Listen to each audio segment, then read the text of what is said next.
Hello everyone, welcome to English classes by Anita. Students, today I am going to explain a poem Milk for the Cat from class 8 James English Reader Silver Jubilee Edition by Ratna Sagar. Students, I will read this poem stanza wise and explain in Hindi. So be with me and get ready for understanding. This poem contains 9 stanza and each stanza contains 4 lines. It means total 36 lines are there in this poem. This poem is composed by Harold Monroe and it is about a cat यानी कि एक बिल्ली के बारे में है ये pome जो कि उसको दूध की इच्छा होती है और किस तरीके से उसको डिस्क्राइब किया गया है, कितने ब्यूटीफुली इसको डिस्क्राइब किया गया है उसके पूरे फीचर्स को। और जो कैट है यहाँ पे जो वो कोई पेट कैट नहीं है, मतलब कि एक ऐसी ही यूजुअली जो कैट घर में कभी कभी आ जाती है, तो ऐसी ही कैट के बारे में इस पोम में बताया गया है। तो चलिए स्टार्ट करते हैं। मिल्क फॉर द कैट यानी कि बिल्ली के लिए दूध। When the tea is brought at 5 o'clock and all the neat curtains are drawn with care, the little black cat with bright green eyes is suddenly purring there. तो when the tea is brought at 5 o'clock यानी कि जब 5 बजे चाय लाई जाती है और and all the neat curtains are drawn with care, तो बड़ी सावधानी से जितने भी साफ़ सुथरे पर्दे हैं उसको खींच लिया जाता है।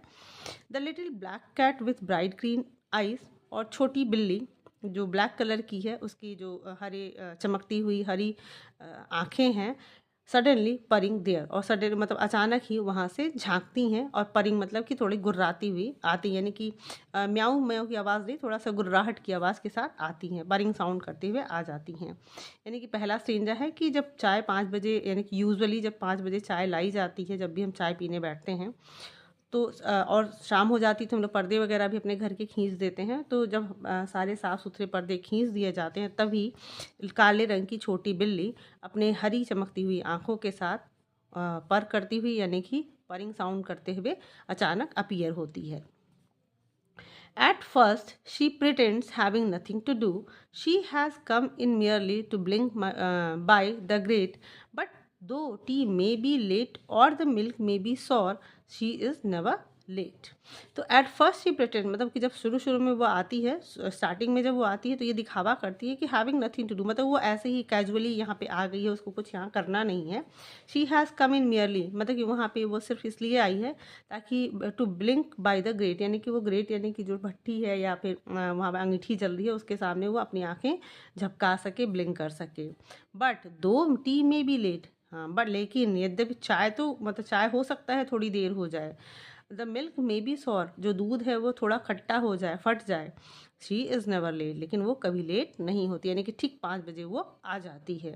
तो सेकेंड स्टेंजा की मीनिंग है कि वो जब आती है पहले पहले तो दिखावा करती है कि वो कुछ करने नहीं आई है, मतलब ऐसे ही चली आई है, और वो सिर्फ इसलिए आई है ताकि वो अंगीठी के पास बैठ के अपनी आँखों को झपका सके। बट चाय लेट हो सकती है, दूध खट्टा हो सकता है, मतलब अक्सर दूध खट्टा होता है, ख़राब होता है तो फट जाता है, तो चाय लेट हो सकती है, दूध फट सकता है, लेकिन वो कभी लेट नहीं हो सकती। And presently her aged eyes take a soft large milky haze and her independent casual glance becomes a stiff hard gaze. अब क्या होता है, एट प्रेजेंटली हर एगथ आई मतलब कि शुरुआत में प्रेजेंटली मतलब कि अभी जो उसकी आंखें हैं वो पत्थर जैसी होती हैं, मतलब उसकी जो पत्थर जैसी सफ़ेद आंखें हैं। Take a soft large milky haze, अब उसके बड़ी सी आँखों पे मतलब उसके सॉफ्ट यानी कि सॉफ्ट लार्ज मिल्की है मतलब उसकी आँखों पे एक मुलायम सा दूध मिल्की मतलब कि दूधिया जो हेज़ मतलब होता है धुंध छा जाती है, मतलब कि अब उसको मिल्की यानी कि दूध की इच्छा होने लगती है, तो उसकी आँखों पे दूध का पर्दा यानी कि दूध की धुंध छाने लगती है धीरे धीरे। And her independent casual glance, अब उसकी जो आज़ादी वाला जो कैजुअल लिंक्स था मतलब स्वतंत्र जो उसकी झलक थी, अब धीरे धीरे वो थोड़ी स्टिफ हो जाती है, और हार्ड गेज, और उसकी जो हार्ड मतलब कि उसका जो घूरना है वो थोड़ा हार्ड हो जाता है, तीखा हो जाता है। यानी कि शुरुआत में जब वो आती है तो उसकी जो आँखें हैं वो पत्थर जैसी दिखाई देती हैं, सॉफ्ट, और उसके बाद उसकी आँखों पे दूध का जो दूधिया जो धुंध है वो धीरे धीरे छाने लगता है, और उसकी स्वतंत्र जो उसकी जो झलक थी, कैजुअल ग्लैंस थी, मतलब कि यूं ही वो आ चुकी थी, अब वो धीरे धीरे स्टिफ हो जाती है, तीव्र हो जाती है, और वो हार्ड गेज मतलब कि घूरने में वो तीखी घूर मतलब तीखे तरीके से घूरने लगती है, यानी कि उसकी इच्छा दूध यानी कि दूध को खोजने लगती है। Then she stamps her claws or lifts her ears, or twists her tail and begins to stir, till suddenly all her lithe body becomes one breathing, trembling purr. तो देन सी स्टैम्प्स हर क्लॉ, अब उसके बाद जब उसकी दूध की इच्छा बढ़ने लगती है तो क्या करती है, सी स्टैम्प्स हर क्लॉज, मतलब कि अपने पंजों को पटकने लगती है, लिफ्ट हर ईयर्स, अपने कान को उठा लेती है, और ट्विस्ट हर टेल, अपने जो पूंछ है उसको घुमाने लगती है, एंड बिगन्स टू स्टीर, और हिलने लगती है, मतलब इधर उधर हिलने लगती है, टिल सडनली ऑल हर लिथ बॉडी बिकम्स, और उसका अचानक से उसका जो मुलायम सा जो बॉडी था, बिकम क्या हो जाता होता है, वन ब्रीदिंग ट्रिम्बलिंग पुर, तो उसका जो टिल सडनली ऑल हर लिथ बॉडी बिकम, लिथ बॉडी, लिथ मीन्स होता है सपल एंड ग्रेसफुल, मतलब कि अभी जो बहुत ही ग्रेसफुली जो उसका थिन पतली जो बॉडी थी, अब वो क्या हो जाती है, ऐसा लगता है कि वो सांस लेने वाली बन गई, मतलब जोर जोर से सांस लेने लगती है ट्रिम्बलिंग पर, और कांपते हुए गुर्राने लगती है, मतलब कि उसको अब दूध की इच्छा बहुत तेज जागने लगती है, यानी कि जब अब उसकी दूध की इच्छा बढ़ती है तो वो अपने पंजों को पटकने लगती है, अपने कान को उठा लेती है, अपने जो पूंछ है उसको घुमाने लगती है, और अपने अपने बॉडी को हिलाने लगती है, और टिल सडनली ऑल हर लिथ बॉडी बिकम्स, और तभी अचानक उसका जो शरीर है, जो बहुत ही पहले ग्रेसफुल बॉडी था, वो एक सांस, मतलब कि सांस लेने वाला मतलब एक सांस लेने वाली बन जाता है, और गुर्राते हुए वो हिलने लगती है. The children eat and wriggle and laugh, the two old ladies stroke their silk, but the cat is grown small and thin with desire transform to a creeping lust for milk. The children eat and wriggle and laugh, अब जो बच्चे हैं, यानी कि उस घर में जहाँ पे वो बिल्ली आती है, वहाँ पे जो बच्चे हैं वो क्या करने लगते हैं, ईट मतलब खाते हैं, रिगल मतलब कि वो अपना हंसने लगते हैं, ट्विस्ट एंड टर्न मतलब कि इधर उधर खेलते हैं, घूमते हैं, एंड लाफ और हंसते हैं, यानी कि जो बच्चे हैं वो खाते हैं, इधर उधर टर्न करते हैं, घूमते हैं और हंसते हैं. The two old ladies stroke their silk, और जो वहाँ पे दो बूढ़ी औरतें हैं अपने सिल्क को स्ट्रोक करती हैं, यानी कि सहलाती हैं. But the cat is grown small, लेकिन अब जो बिल्ली है वो अब उसकी दूध की इच्छा इतनी ज़्यादा बढ़ जाती है. But the cat is grown small and thin with desire, मतलब उसकी इच्छा इतनी बढ़ जाती है कि वो अपने आप को अब छोटा बना लेती है, और दुबला तब पतला, अपने शरीर को इतना टर्न करती है कि वो छोटा बन जाती है और पतली हो जाती है. Transform to a creeping lust for milk, और उसका जो अब जो इच्छा है, दूध की जो इच्छा है, वो क्रीपिंग लस्ट फॉर मिल्क, मतलब अब दूध की जो लालसा है उसके अंदर रेंगने लगती है, और उसका जो सारा जो एक्टिविटी है सिर्फ दूध की लालसा में बदल जाती है. तो यहाँ पे है कि बच्चे हंसते हैं, अपने आप को ट्विस्ट एंड टर्न करते हैं, खाते हैं और हंसते हैं. वहीं पे दो बूढ़ी औरतें अपने सिल्क को, अपने कपड़े को सहलाती हैं. और but the cat is grown small, लेकिन जो बिल्ली है अब उसकी दूध की इच्छा बहुत ज़्यादा बढ़ गई, तो अपने आप को वो छोटा कर लेती है, पतला कर लेती है, और जो उसकी जो दूध की इच्छा है वो अब पूरा दूध की लालसा में, यानी कि अब उसकी जो अभी इच्छा थी कि उसको दूध पीना है, वो लालसा में बदल जाती है. The white saucer like some full moon descends at last from the clouds of the table above. She sighs and dreams and thrills and glows, transfigured with love. The white saucer like some full moon descend, अब सफ़ेद सा कटोरा यानी कि जिसमें दूध saucer में रखा गया है, वो ऐसे दिखाई देता है जैसे कि फुल मून, यानी कि एकदम सफ़ेद चाँद जैसा दिखाई देता है. तो white saucer like some full moon descend, मतलब कि अब क्या होता है कि एक सफ़ेद कटोरा जो चाँद जैसा दिखता है वो उतरता है, डिसेंड मतलब उतरता है, at last from the clouds of the table above, यानी कि अब यहाँ पे टेबल को क्लाउड कहा गया है, बादल कहा गया है. तो उस टेबल, बादल रूपी टेबल से ऊपर से नीचे अंत में नीचे आता है.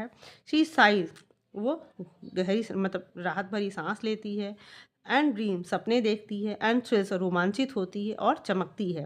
ट्रांसफिगर्ड विथ लव, और उसका जो सारा जो बिहेवियर है, उसका सारी एक्टिविटी जो है वो प्यार में बदल जाती है, मतलब अब जितना भी गुर्राना और जितना भी उसका टर्न ट्विस्ट वो सब था, वो अब प्यार में बदल जाता है. तो जब उसे वाइट सफ़ेद कटोरा जो एकदम चाँद जैसा दिखाई देता है, और मेज जो टेबल है वो उस बादल रूपी टेबल से जब वो चाँद नीचे उतरता है, यानी कि जब वो प्लेट को नीचे रखा जाता है दूध के कटोरे को, वो गहरी सांस लेती है, सपने देखती है, रोमांचित होती है और चमकने लगती है, और उसका सारा जो एक्टिविटी हो प्यार में बदल जाता है. She nestle over the shining rim, buries her chin in the creamy sea, her tail hangs loose each drowsy paw is doubled under each bending knee.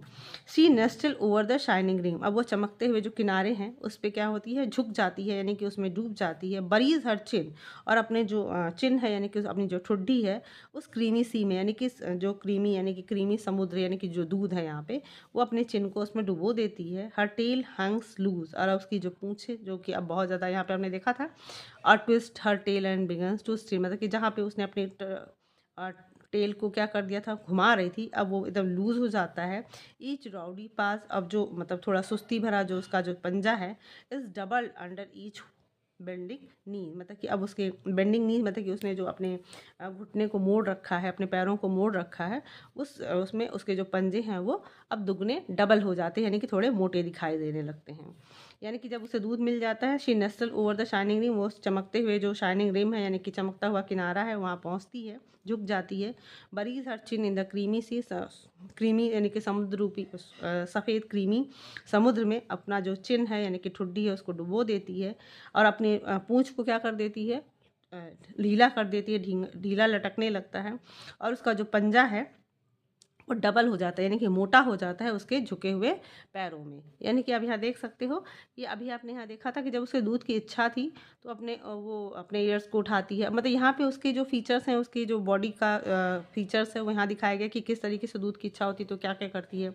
वो अपने पंजों को पटकती है, अपने ईयर्स को लिफ्ट करती है, अपने जो पूँछ है उसको घुमाती है. लेकिन यहाँ पे जब उसे दूध मिल जाता है तो वो अपने जो टेल है उसको लूज छोड़ देती है. उसके पंजे क्या हो जाते हैं, मोटे दिखाई देते हैं, अपने पैरों को मतलब मोड़ कर जब दूध को पीती है.